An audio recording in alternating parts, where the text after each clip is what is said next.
کل بھی ہم نے بات کی تھی آپ سے، اسلام آباد میں جو مندر ہے وہ تو حکومت اور علماء اور دانشوروں سب کے لیے ایک بڑا مسئلہ بن گیا ہے، بہت ہی جس کو لگتا ہے کوئی کرونا وائرس کے بعد پاکستان میں بڑا مسئلہ مندر کی تعمیر ہے۔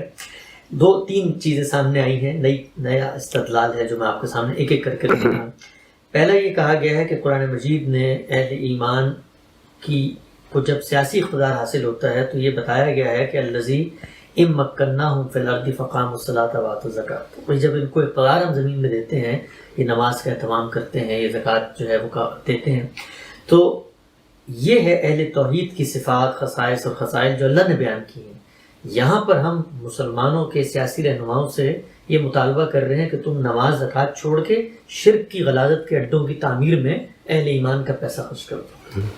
اس لیے کہ ہمارے سامنے جو تجویز آئی ہے وہ یہ ہے کہ ہماری حکومت ایک مندر قائم کر کے لوگوں کو دعوت دے گی کہ حضرات آپ اب توحید کو چھوڑ دیں، ہم نے شرک کا یہ بڑا غیر معمولی مرکز قائم کر دیا ہے، آپ اب یہاں آیا کریں۔ یہ ہے تجویز۔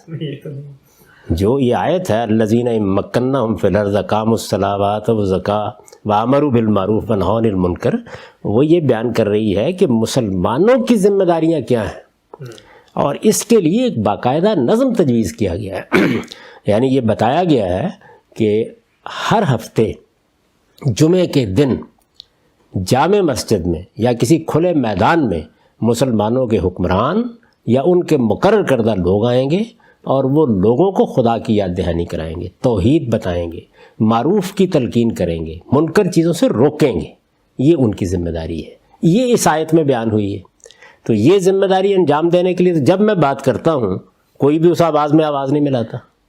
میں تو پچھلے 30 سال سے یہ کہہ رہا ہوں نا کہ یہ حکمرانوں کی ذمہ داری قرآن نے بیان کی ہے، یہ وہ کریں گے۔ اچھا، اسی کے تحت آپ کی پولیس کے محکمے کارروائی کرتے ہیں کہ اگر کوئی منکر اس درجے میں ہے کہ وہ جرم بن گیا ہے، وہ ملاوٹ کرتا ہے، آدمی دھوکہ دیتا ہے، تو اس کے خلاف قانون بھی حرکت میں آئے گا۔ یہ ذمہ داریاں ایک مسلمان حکومت کی دینی ذمہ داریاں ہیں۔ وہ مسلمان کہیں بھی حکومت کر رہے ہیں، ان کی دینی ذمہ داری ہے۔ ان کو چھوڑ کر مسجدوں میں بت رکھ دیے جائیں، بت خانہ بنا کے لوگوں کو اس میں آ کے پرستش کی دعوت دی جائے، تو پھر تو میں بھی یہ کہوں گا کہ یہ لوگ مسلمان ہی نہیں رہے، پھر تو مسئلہ ہی ختم ہو گیا۔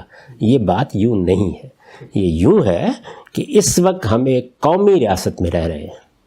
یعنی اس سے پہلے دنیا میں جو مسلمانوں کی حکومتیں تھیں وہ قومی ریاستیں نہیں تھیں، وہ مذہبی حکومتیں تھیں۔ یعنی یہ جو عثمانیہ سلطنت ہے یا امویہ سلطنت ہے، یہ مذہبی حکومتیں تھیں۔ اس کی نوعیت کیا تھی؟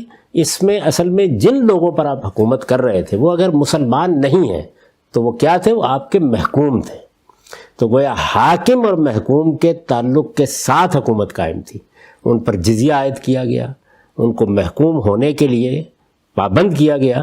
قرآن مجید کے اس اصول کا اطلاق کیا گیا کہ حتیٰ یؤتوا الجزیۃ عن ید وہم صاغرون۔ بعد میں بھی ظاہر ہے کہ فتوحات کے نتیجے میں حکومتیں بنتی تھیں۔ انگریز یہاں آئے ہندوستان میں، تو انگریزوں نے آ کے جو حکومت قائم کی اس میں وہ حاکم تھے، ہم محکوم تھے۔ تو حاکم اور محکوم سے جو حکومت قائم ہوتی ہے وہ بالکل اور طرح کی حکومت ہوتی ہے۔ اس وقت جو حکومتیں قائم ہیں یا پاکستان کی ریاست، یہ قومی ریاستیں ہیں، نیشن سٹیٹس ہیں۔ یہ الگ بات ہے کہ ہمارے مذہبی طبقے نے پہلے دن سے اس کنفیوژن اور خلجان میں لوگوں کو مبتلا کر دیا۔ یعنی قائد اعظم نے، محمد علی جناح نے ایک قومی ریاست مسلمانوں کی قائم کی، مسلم سٹیٹ قائم کی۔ وہ اس کو ایک مذہبی ریاست، اسلامک سٹیٹ کے طور پر دیکھتے ہیں۔ یہ تعبیر اپنی جگہ صحیح نہیں ہے۔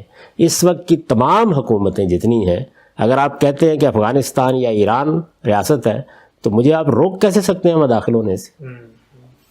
یعنی پھر تو مسلمان ہی اس کا حقیقی شہری ہے، وہ جہاں بھی دنیا میں رہتا ہو۔ تو انگلستان میں مسلمان ہوگا تو آپ کو اپنی سرحد اس کے لیے کھولنی ہوگی، اس لیے کہ وہ پھر اس ریاست کا اصل میں حاکم ہے۔